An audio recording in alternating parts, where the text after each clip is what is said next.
ওয়ার্ডে হাঁটাহাঁটিগুলো, অনেক রোগী হাঁটাহাঁটি করতে করতে করতে করতে ব্যথা বা কিছু, সেটা কিন্তু কেটে যাবে। ডেলিভারির পরে যে প্রবলেমগুলো হয় যে একটানা বেড রিডেন থাকার জন্য, সেইগুলো কিন্তু ম্যাম তুলনামূলকভাবে কম থাকবে।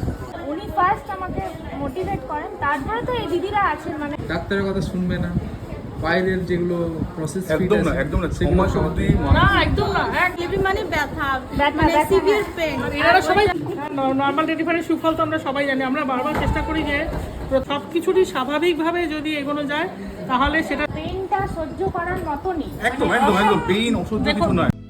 আমাদের নোয়া সোনার আগের ভিডিওটায় আপনারা অনেক উৎসাহিত করেছেন, তাই আজকের এই ভিডিওতে আমি হসপিটালের অভিজ্ঞতা, দায়িত্বপ্রাপ্ত চিকিৎসক এবং যারা যারা ছিলেন তাদের কতটা সহযোগিতা আমি পেয়েছি সেই সম্পর্কে এই ভিডিওতে একটু বলবো। ডেলিভারির পরের দিন আমার নোয়াকে দেখতে এসেছিলেন স্বয়ং মাননীয়া ডেপুটি CMOH2 ম্যাডাম অ্যান্ড মাননীয় স্যার, যিনি ওই হসপিটালের BMOH যিনি দায়িত্বপ্রাপ্তে আছেন, তিনি হলেন তন্ময় মণ্ডল স্যার। আমি বিশ্বাস করি যখন স্যার ম্যামরা মানে চিকিৎসকরা যখন পেশেন্টের সাথে হাসি মুখে ব্যবহার করেন তখন হাফ রোগ কিন্তু এমনি এমনি সেরে যায়। তাদের সকলের পোলাইট ব্যবহার এবং চেষ্টা, মানে আমাকে মোটিভেট করার, আমাকে এগিয়ে নিয়ে যাওয়ার নর্মাল ডেলিভারির দিকে, সেই চেষ্টা আমাকে আজকে এই শিখরে পৌঁছে দিয়েছেন এবং আমি সাকসেস পেয়েছি। আমি হলপ করে ভিডিওতে বলতে পারি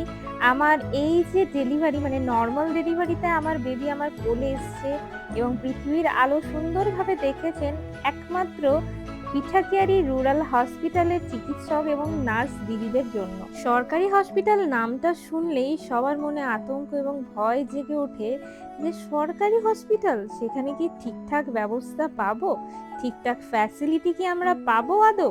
তো আমি আমার এক্সপিরিয়েন্স অভিজ্ঞতা থেকে একটা জিনিস জোর কদমে বলতে পারি, আমাদের পিঠাকিয়ারি হসপিটালের ব্যবস্থাপনা কোনো অংশে কিন্তু কম না।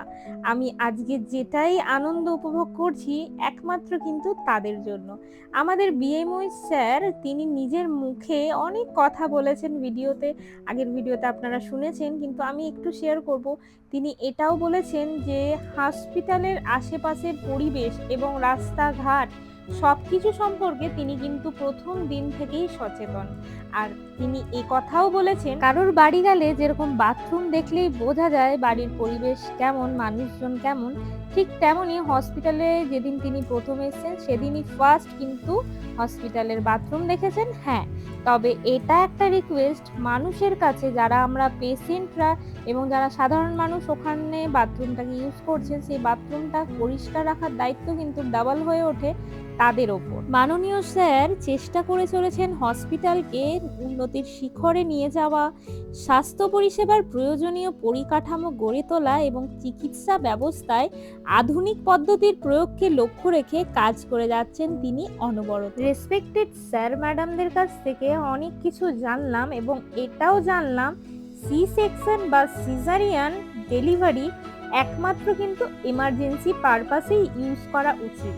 হ্যাঁ, তবে নিজের মেন্টালিটি ফার্স্ট ডে থেকে রাখতে হবে যে আমি নর্মাল ডেলিভারির জন্য প্রস্তুত নিচ্ছি এবং সেটা ডাক্তারকে জানাতে হবে এবং ডাক্তারের পরামর্শ অনুযায়ী নিজেকে অ্যাক্টিভ রাখতে হবে। যেরকম আমি প্রেগনেন্সির ফার্স্ট ডে থেকে অ্যাক্টিভ ছিলাম এবং নিজেকে মন এবং শরীরের দিক থেকে প্রস্তুত করছিলাম যে নর্মাল ডেলিভারি করতেই হবে। তাই সবাইকে বলবো আগে থেকে কোনো ধারণা তৈরি নিজের মধ্যে করবেন না। ডাক্তার এবং হসপিটালের ওপর চির বিশ্বাস আপনাকে রাখতেই হবে। সরকারি হসপিটাল মানেই পরিষেবা খারাপ, এই ধারণাটা কিন্তু একদমই মিথ্যে।